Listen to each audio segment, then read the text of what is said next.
How to get Binance wallet address. So if you want to get the Binance wallet address, then what you need to do is first open up your Binance application. Once you open up your Binance, now you just need to simply go with the wallet option, which is on the bottom right. Tap on wallets and it will take you to your wallet. Right. Now here on the upper side, you will have your account overview or your wallet overview. Right. So under your wallet overview, you may have the spot option. If you have the spot option, you can tap on spot, which will be on the upper side. But if you don't have that option, go with the question mark, which is on the right side. Once you tap on it, now here you will have deposit option. So you just need to simply tap on deposit.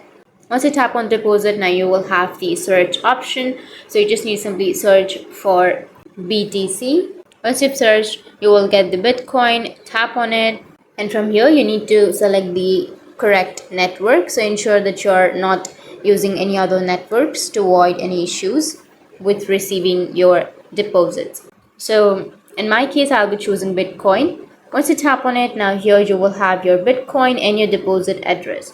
So you can simply have the deposit address, but in my case, I have not verified my account.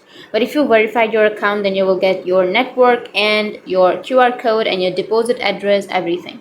So you can simply go with share or save address, which will be on the bottom of your screen. And in this way, you'll be able to get Binance wallet address. And that's it. And if you have any questions, feel free to comment below. Thanks for watching.